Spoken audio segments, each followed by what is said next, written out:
नमस्कार, मैं हूं आपके साथ मेनका चौधरी और आप देख रहे हैं खास शो डायल 112 जुर्म के खिलाफ जंग। इस स्पेशल बुलेटिन में आपको दिखाएंगे सावधान करने वाली खबरें। अपराध की दुनिया से जुड़ी हर खबर से करेंगे खबरदार। हम आपको करेंगे हर जुर्म से सावधान, क्योंकि सावधान रहेंगे तो सुरक्षित रहेंगे।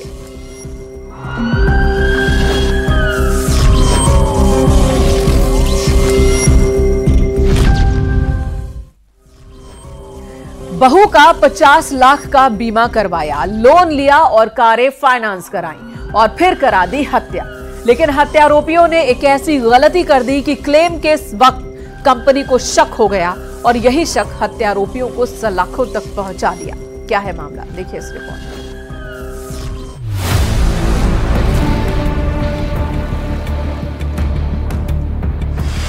शादी एक प्लान तरीके से कराई गई। शादी के जो गवाह थे वो भी फेक थे, उनको सब जानकारी थी कि इसके साथ हम शादी करा रहे हैं तो उसमें क्या हमें कांड करना है। सुना आपने, ये कहानी है लखनऊ की, जहां हत्या का एक ऐसा मामला सामने आया है जिसमें बिना दहेज के ही लखपति बनने का सपना देख रहे एक परिवार ने पूरी प्लानिंग के साथ बहू को ही मरवा दिया।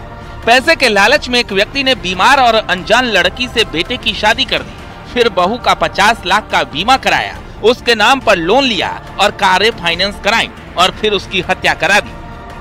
ससुर ने बहू को कार से कुचलवा दिया। ससुर ने धूल झोंकने के लिए चिन्हट थाने में बहू की एक्सीडेंट में मौत होने की एफआईआर भी दर्ज कराई। इसमें शादी एक प्लान तरीके से कराई गई। शादी के जो गवाह थे वो भी फेक थे, उनको सब जानकारी थी कि इसके साथ हम शादी करा रहे हैं तो उसमें क्या हमें कांड करना है। इस सुयोजित तरीके से एक एक्सीडेंट कराया गया। उस एक्सीडेंट में जो ड्राइवर था वो ऑलरेडी प्लांटेड था, जिसको पहले से जानकारी थी कि ये होने वाला है इनके साथ। उसके बाद पंचायतनामा के गवाह थे, वो भी सारे प्लांटेड थे, उन्हें पता था हत्या हुई है, तब भी उन्होंने इसको एक्सीडेंट दिखाया और ऐसे ऐसे घटना को कारित करते रहे। बड़ी चालाकी से एक हत्या को एक एक्सीडेंट दिखाया गया। अब इस कहानी के किरदारों से भी आपका परिचय करा देते हैं, जिसमें पूजा बहू जिसकी हत्या कराई गई, राम मिलन हत्या आरोपी ससुर, अभिषेक पूजा का पति, दीपक वर्मा हत्यारोपी car driver, Kuldeep mastermind, Alok Nigam कानूनी सलाह देने वाला। दरअसल राम मिलन मूल रूप से बाराबंकी का रहने वाला है, जो चिन्हट के मटियारी में परिवार के साथ रहता है। हत्याकांड का पूरा मास्टरमाइंड कुलदीप है और वकील आलोक निगम ने राम मिलन को रुपए गबन कराने की पूरी योजना समझाई। इसी के तहत राम मिलन ने अयोध्या निवासी पूजा यादव से बेटे अभिषेक की शादी करवा दी।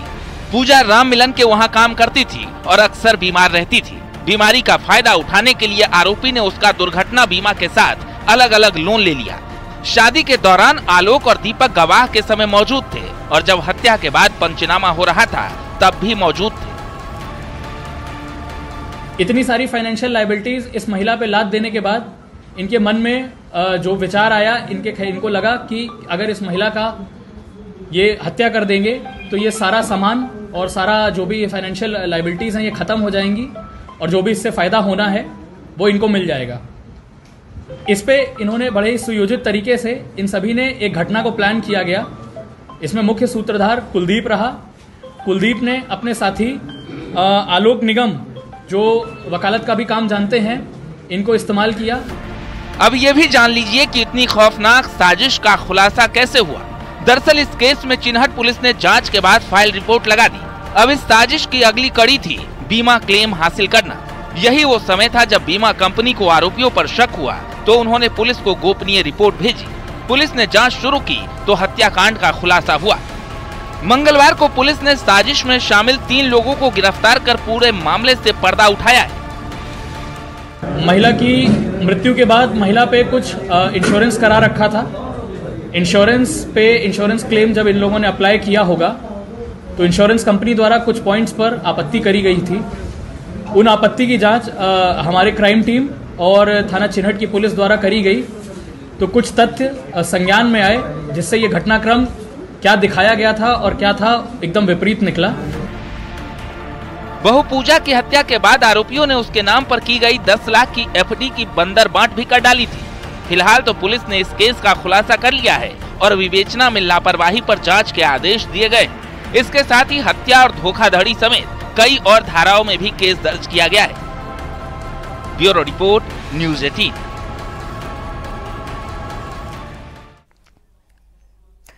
इधर प्रयागराज के मोतीलाल नेहरू मेडिकल कॉलेज में डॉक्टर कार्तिकेय श्रीवास्तव की संदिग्ध मौत की जांच जारी है। अब पूछताछ का दौर शुरू हो गया है और इस मामले में नया मोड़ आ गया है, क्योंकि पुलिस अभी तक इसे सुसाइड मानकर जांच कर रही थी, लेकिन डॉक्टर की बहन ने 3 डॉक्टर्स पर प्रताड़ित करने के आरोप लगाए और हत्या की साजिश का केस दर्ज करवाया है, जिसके बाद पुलिस अब हर एंगल से इस मामले की जांच कर रही है।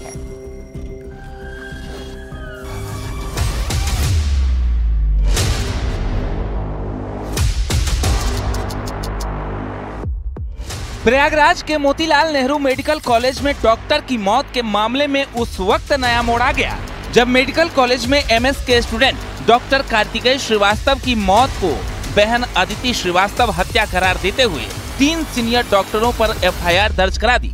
अब इस मामले में मेडिकल कॉलेज के प्रिंसिपल ने भी जाँच शुरू करा दी है। बोर्ड ने 25 रेजिडेंट डॉक्टरों को नोटिस भेजा है। 3 अक्टूबर को एक-एक कर सभी डॉक्टरों से पूछताछ होगी। ऑर्थोपेडिक डिपार्टमेंट के 25 रेजिडेंट डॉक्टरों को नोटिस दी गई हैं, उनसे 3 अक्टूबर को पूछताछ की जाएगी। इसके अलावा जो लोग भी नेम्ड हैं, यानी कि कार्तिकेय श्रीवास्तव की बहन डॉक्टर अदिति श्रीवास्तव की ओर से जो एफआईआर दर्ज कराई गई थी, उनमें junior resident doctor Shivam Gupta, इसके साथ साथ सचिन यादव जो एसोसिएट प्रोफेसर हैं, और डॉक्टर अनामिका जो कि एक्स गर्लफ्रेंड थी डॉक्टर कार्तिकेय श्रीवास्तव की, इन तमाम लोगों से पूछताछ की जाएगी। Junior resident doctor Kartikeya Srivastava की मौत का रहस्य गहराता जा रहा है। पुलिस की जांच सुसाइड और मर्डर के बीच उलझ गई है। डॉक्टर कार्तिकेय शनिवार 28 सितंबर को बेहोश मिले थे। देर रात अस्पताल की पार्किंग में कार के अंदर अचेत मिले थे। पुलिस को कार में एनेस्थेसिया की 2 वायल भी मिली थी। पुलिस ने सुसाइड का केस मानकर जांच भी शुरू कर दी थी। डॉक्टर कार्तिकेय की बहन डॉक्टर अदिति श्रीवास्तव ने लगाया आरोप। Junior resident doctor Shivam Gupta पर उत्पीड़न के आरोप। ऑर्थो डिपार्टमेंट के associate professor doctor Sachin Yadav पर आरोप। महिला डॉक्टर अनामिका के बॉयफ्रेंड पर हत्या की साजिश का आरोप। एफआईआर के मुताबिक 1 साल तक डॉक्टर अनामिका डॉक्टर कार्तिकेय श्रीवास्तव के साथ रिलेशनशिप में थी, लेकिन कुछ समय पहले ही उसने अपना रिश्ता डॉक्टर कार्तिकेय श्रीवास्तव से खत्म कर लिया था। पोस्टमार्टम रिपोर्ट में एस्फेक्सिया यानी दम घुटने से मौत की बात सामने आई। इसके साथ ही गले के अंदर ट्राइकियल रिंग भी डैमेज पाए गए, जिसके बाद विसरा सुरक्षित कर लिया गया है, जिसे जाँच के लिए लैब भेजा जा रहा है। वहीं इस हाई प्रोफाइल मामले में मेडिकल कॉलेज प्रशासन की ओर से भी chief proctor doctor Dilip Chaurasia की अध्यक्षता में एक जांच कमेटी गठित कर दी गई है। जांच कमेटी 5 से 6 दिन में अपनी रिपोर्ट प्रिंसिपल को सौंपेगी। डॉक्टरल बोर्ड की टीम गठित कर दी गई है, जो कि इस घटना से जुड़े हुए जितने भी लोग थे उन सब से बुला के उनका स्टेटमेंट और अगर कुछ और भी इंफॉर्मेशन मिलती है तो उसको देखा जाएगा कि इसमें कोई इस तरह की घटना तो नहीं हुई है। अस्पताल में 2021 के बाद से ही कई सीसीटीवी कैमरे खराब थे। कैमरे ठीक कराने के लिए कई बार लेटर भी लिखा गया, लेकिन कैमरे ठीक नहीं हो सके। हालांकि अस्पताल प्रबंधन का दावा है कि सीसीटीवी कैमरे जल्द ही ठीक कर लिए जाएंगे। हमें जानकारी मिली है, ऐसा हमारे पास तो नहीं है कोई। प्रधानाचार्य माध्यम से एक कमेटी बनाई गई है जो इस पे अपना जांच कर अपने निर्णय वो अपनी आख्या देगी। पहले जहां परिस्थितियों को देखते हुए डॉक्टर की संदिग्ध मौत को सुसाइड माना गया था, वहीं अब परिजनों की ओर से दर्ज कराई गई एफआईआर और पोस्टमार्टम रिपोर्ट आने के बाद जांच का एंगल मर्डर की ओर घूम गया है। मौत कैसे हुई है, वो सुसाइड है या मर्डर है, इसको लेकर तमाम तरह से सवाल खड़े हो रहे हैं। लेकिन अब सबकी निगाहें पुलिस की उस जांच रिपोर्ट पर हैं कि पुलिस इस मामले में किस तथ्य तक पहुंचती है। सभी साक्ष्यों को देखने के बाद, इसके अलावा पीएम रिपोर्ट को देखने के बाद तभी इस बात का खुलासा हो सकेगा कि आखिर डॉक्टर कार्तिकेय श्रीवास्तव की मौत की असली वजह क्या थी। सर्वेश दुबे, न्यूज़ 18 प्रयागराज।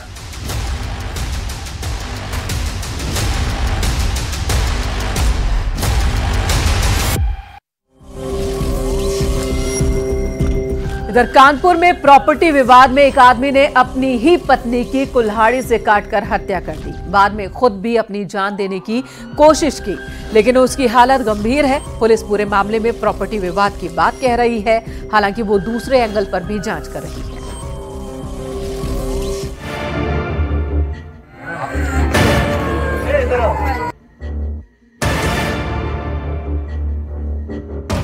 कानपुर में दिल दहला देने वाली घटना सामने आई है। यहाँ प्रॉपर्टी के विवाद में पति ने पत्नी को कुल्हाड़ी से काट दिया, जिससे उसकी मौके पर ही मौत हो गई।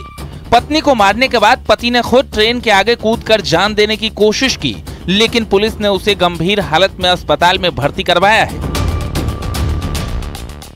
पति और पत्नी का विवाद इस कदर बढ़ गया कि पति ने धारदार हथियार से अपनी पत्नी की निर्मम हत्या कर दी और उसके बाद वो खुद रेलवे लाइन पर पहुंचा आत्महत्या करने के लिए। इसकी सूचना जब क्षेत्रवासियों को लगी तो आनन फानन उसे बचाने का प्रयास किया, मगर उसे चोट लग चुकी थी।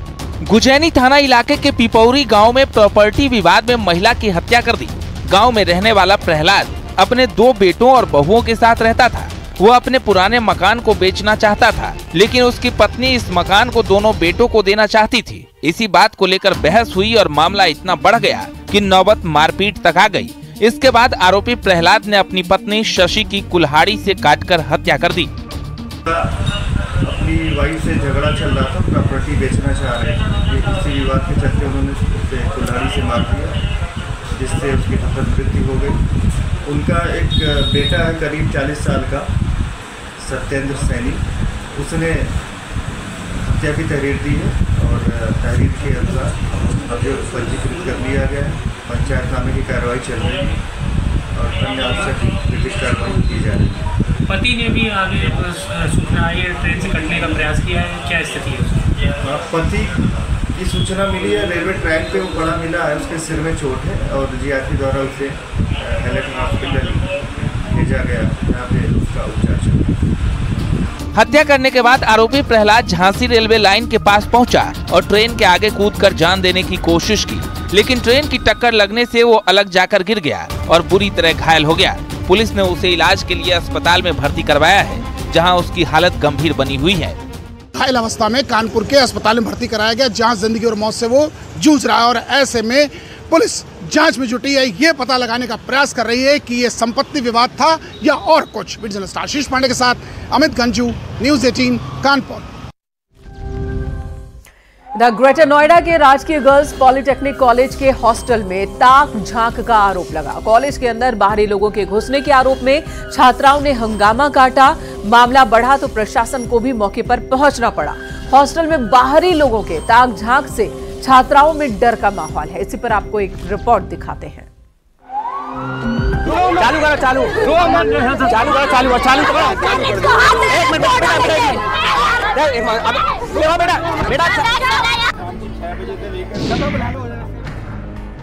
ये तस्वीरें हैं ग्रेटर नोएडा के बादलपुर में मायावती राजकीय महिला पॉलिटेक्निक कॉलेज की। चालू करो, चालू चालू करो, चालू चालू करो। एक मिनट जो बीते शनिवार से विवादों में है। यहाँ पढ़ने वाली छात्राओं का आरोप है कि शोहदे कॉलेज के हॉस्टल में घुसकर अभद्रता करते हैं। सोमवार को तो इस मामले में हंगामा इतना ज्यादा बढ़ गया कि दादरी एसडीएम समेत भारी पुलिस बल को कॉलेज पहुंचना पड़ा। इस घटना से डरी और सहमी छात्राएं अब छात्रावास छोड़कर जाने लगी हैं। सूत्रों की माने तो अब तक 172 छात्राएं हॉस्टल छोड़कर अपने घर जा चुकी हैं। इसके अलावा जो छात्राएं बची हैं वो दहशत के साए में हैं। वहीं एसडीएम ने छात्राओं को भरोसा दिया है कि जल्द ही इस मामले में कार्रवाई भी होगी। पहले भी वहाँ हमेशा फोर्स रहती थी, कुछ 2 दिन से फोर्स की अवेलेबिलिटी की थोड़ी कमी थी, तो उसको भी इंश्योर करा लिया गया है। बट ऐसी ये इसमें हमने जो बच्चियों से भी बात की, अगर किसी ने कुछ देखा है तो उन्होंने कुछ बताया। हम लोगों ने स्केच आर्टिस्ट को भी बुलवाया था कि अगर किसी ने कुछ उसका देखा है तो उस पर पूरी की पूरी कार्रवाई की जाएगी। प्रदेश के कोने कोने से आकर यहाँ पढ़ने वाली छात्राओं को अपनी सुरक्षा का डर सता रहा है, क्योंकि सोमवार को कुछ ऐसा ही हुआ कि रात के वक्त कुछ लड़के आए जिनकी उम्र 25 से 40 के बीच थी। वे हॉस्टल की खिड़कियों से झांक रहे थे, जिसके बाद हॉस्टल कैंपस में लड़कियों ने विरोध प्रदर्शन शुरू किया। चालू करो, चालू चालू करो, चालू चालू करो। एक मिनट रात में उन बच्चियों का कहना था कि बाहर से कुछ लोग प्रवेश कर गए थे हॉस्टल में, जिससे मतलब पूरी कॉलेज में बहुत ज्यादा डिस्टरबेंस मची हुई थी। तो हम सुबह गए, वहाँ पे एसीपी मैडम भी पूरी रात से वहीं पे थे, सभी बच्चों के साथ थे। उनके पुलिस में सूचना करते ही वहाँ पे पुलिस भी, थाना बादलपुर की फोर्स भी तुरंत वहाँ पहुंच गई थी। जब हम मौके पे पहुंचे तो उन सब में से मैक्सिमम लोगों के पेरेंट्स भी वहीं पे थे, तो सब लोगों से, पेरेंट्स से भी बात की हमने, बच्चों से भी अलग से हमने बात की। हॉस्टल की सुरक्षा की बात करें तो 2002 में कॉलेज खुलने के बाद से ही सुरक्षा गार्ड के सिर्फ 4 पद हैं। दिन में 2 और रात में 2 गार्ड तैनात रहते हैं, जबकि जरूरत 12 गार्ड्स की है। पूरे परिसर में 10 कैमरे लगे हैं, लेकिन चालू सिर्फ 6 ही हैं। परिसर में कुल 4 हॉस्टल हैं और एक भी हॉस्टल वार्डन का पद नहीं है। अब हंगामा होने के बाद गश्त बढ़ाई गई है। तो उनमें जो मेन उनकी समस्याएं थी ये थी कि बाहर से बाउंड्री वॉल जो है वो उसकी दीवार बहुत कम ऊंची है, जिसकी वजह से बाहर के कुछ लोग प्रवेश कर जाते हैं। तो उसका हमने पता लगाने के लिए कैमरे में भी जांच की। वहां पे 16 कैमरे थे, जिसमें से कुछ कैमरे ही हमें फंक्शनल मिले। तो उसमें भी हम लोगों ने जो वहां पे कैमरे का जो नोडल है उससे उनका स्पष्टीकरण मांगा है कि ऐसे क्यों थी। बाकी जितने कैमरे थे वो भी हमारे रहते ही वहां पे 2-3 घंटे के अंदर बाकी सारी वो फैसिलिटीज इंश्योर करा ली गई। फिलहाल छात्राओं की शिकायत के आधार पर पुलिस इस पूरे मामले की जांच कर रही है। छात्राओं को परेशान करने वाले आरोपियों को बख्शा नहीं जाएगा। आरोपियों के खिलाफ कड़ी से कड़ी कार्रवाई की जाएगी। Bureau report, news 18।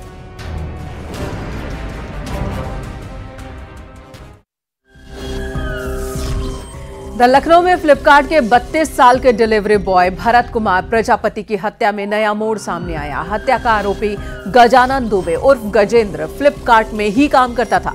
तकरीबन 1 साल पहले गजानन को 2 लाख रुपए गबन के आरोप में नौकरी से निकाल दिया गया था। आरोपी गजानन ने ही भरत कुमार की 1 लाख कीमत के 2 मोबाइल फोन के लिए हत्या कर दी। भरत के पास से 35,000 रुपए भी लूट लिए थे। भरत की हत्या के बाद उसके शव को उसके ही डिलीवरी बैग में भरकर नहर में फेंक दिया था। वहीं पुलिस भरत के शव को इंदिरा नहर में 2 दिन से तलाश रही है, लेकिन अभी तक शव नहीं मिला। आरोपी गजानन की तलाश में पुलिस ने 4 टीमों को लगाया है।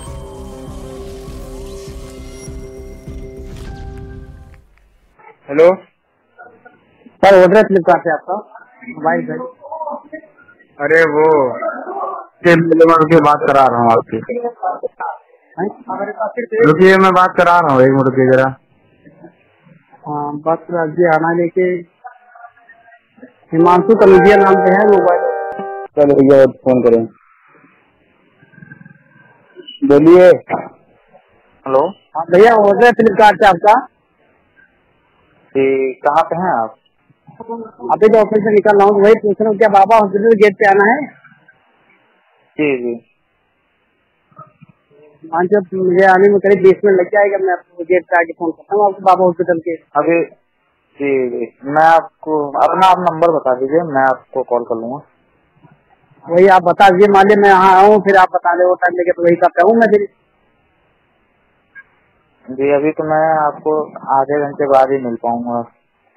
हाँ, तो वही चीज आप बता दी कितने बजे तक मैं आपको फोन। नंबर नोट कर लीजिए, नंबर दीजिए अपना। जी, नंबर आप नोट करिए। ठीक भैया, बोलिए नंबर। 955 955 47।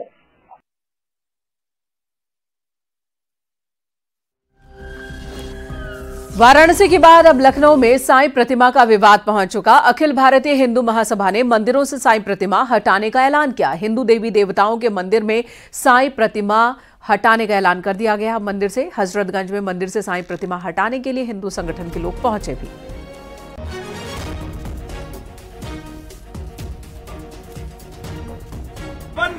मंदिरों से साईं प्रतिमा हटाने का मामला वाराणसी से शुरू हुआ है, राजधानी लखनऊ तक पहुंच चुका है। राजधानी लखनऊ के हजरतगंज इलाके में बने एक मंदिर में साईं प्रतिमा को हटाने के लिए अखिल भारत हिंदू महासभा के कुछ लोग पहुंचे हुए हैं। अखिल भारत हिंदू महासभा के प्रवक्ता शिशिर चतुर्वेदी हमारे साथ है, हम इनसे पूछ लेते हैं कि आखिरकार वो ऐसा क्यों कर रहे हैं। शिशिर जी, आखिरकार ये नौबत क्यों आ पाई? यहाँ कई वर्षों से ये साईं की प्रतिमा स्थापित है, इसकी पूजा हो रही है, अब अचानक क्या हो गया? लेकिन ऋषभ जी, ऐसा है कि ये हम करने वाले कोई नहीं है। असल में हमारे जो आराध्य हमारे प्रभु श्री राम, हमारे जो हनुमान जी, हमारी पे माँ भगवती के बराबर बैठा के जो साईं जी को बैठाया है, साईं उर्फ चांद मियाँ जो एक फकीर थे, उसको लेकर के हमारे शंकराचार्य जी जो हिंदू सनातन धर्म के पथ प्रदर्शक है, उनका आदेश आया है कि मंदिरों से हमारे इष्टों के बराबर इनको नहीं बैठाया जा सकता है। नहीं मानते निवेदन तो? कानून हम नहीं तोड़ेंगे, हम निवेदन करेंगे और उन पुजारियों को हम बताएंगे कि आप धर्म के पथ प्रदर्शक दस्तक नहीं हो। आप और हम मठों से, हम अपने जो अखाड़ों से, हम शंकराचार्य के बताए पद प्रदर्शनों से हम चलते हैं। तो एक पुजारी कभी भी शंकराचार्य जी से ऊपर नहीं हो सकता है। तो शंकराचार्य जी का सम्मान, उनकी बात का सम्मान क्रियान्वयन कराएगी हिंदू महासभा। तस्वीरें आपके सामने है, कल वाराणसी की तस्वीर और आज लखनऊ की तस्वीर।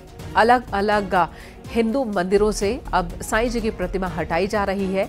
इसके पीछे तर्क ये दिया जा रहा है कि साईं की पूजा नहीं की जा सकती, साईं की पूजा प्रेत पूजा की तरह है। सनातन धर्म में किसी भी ऐसे शख्स की पूजा की इजाज़त नहीं है जो कभी जिंदा रहा हो, आम इंसान की तरह रहा हो। आम इंसान की पूजा नहीं की जाती है मंदिरों में इस तरह से। हालांकि साथ ही ये भी तर्क दे रहे हैं कि जिनकी आस्था है उस आस्था पर सवाल नहीं है, वो अपने घरों में पूजा कर सकते हैं।